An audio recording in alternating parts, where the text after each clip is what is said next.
Now, you may remember last year me banging on about how car manufacturers weren't going to hit the zero emissions vehicle mandate targets. They were only selling to business and fleets. They weren't selling enough milk floats, and it just was all a pile of shit. Anyway, I was told in no uncertain terms by the milk floaters that I was lying.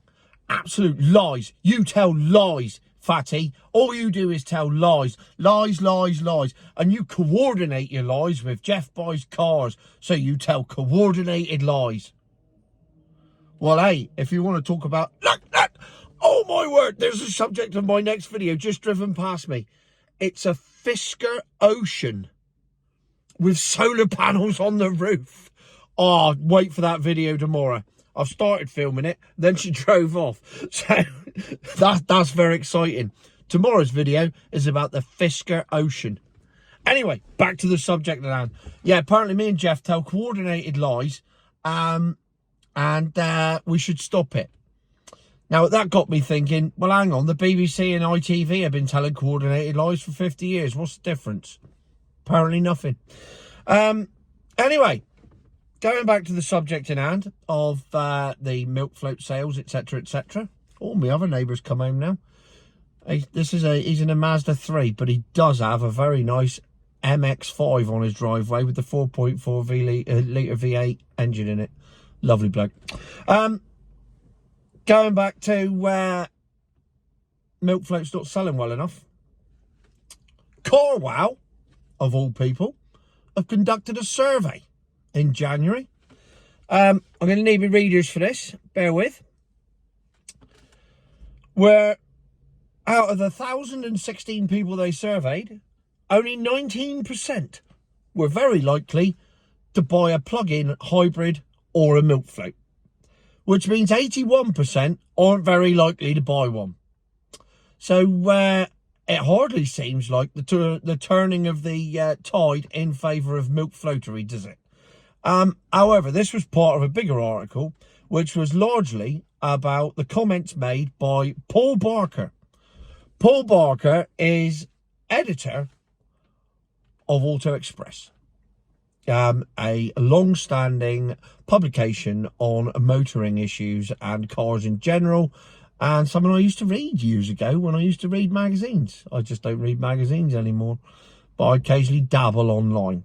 Anyway, Paul had some very interesting things to say.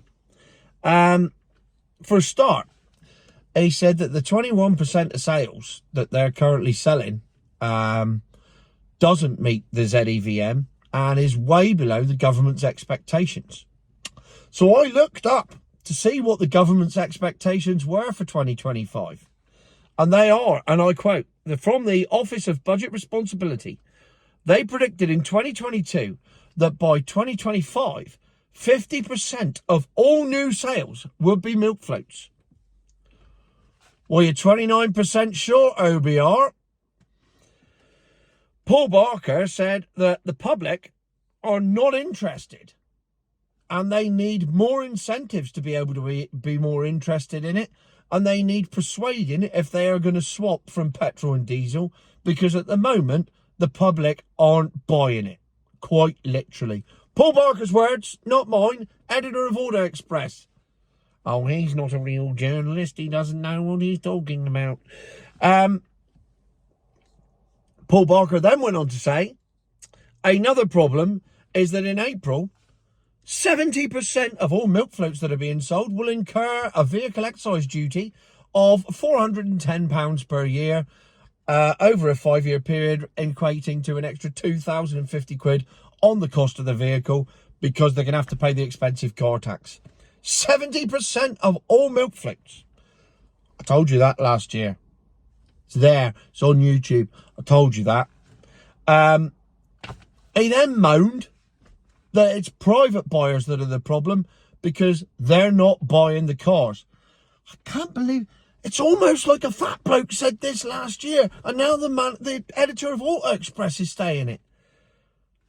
Out of the all the milk floats bought, only 21% of them were bought by private buyers. 79% were bought by business and fleet customers.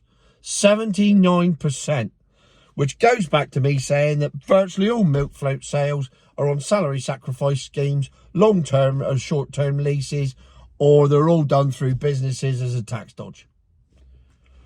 This looks like, on paper, that Paul Barker, the editor of Auto Express, you know, one of the premier motoring magazines in the UK, is backing up everything I said. What are the chances? And he also said the government now need to offer more incentives by scrapping the tax on cars. So I looked up why, and the reason goes back to the OBR. And the reason that the taxes are coming in is because the OBR predicted that 50% of cars would be electric by 2025. Therefore, it was only fair that 50% of them had to pay 50% of the tax. So not only did they get their predictions wrong, they got their sums wrong, and they've ended up screwing up their own predictions and plans.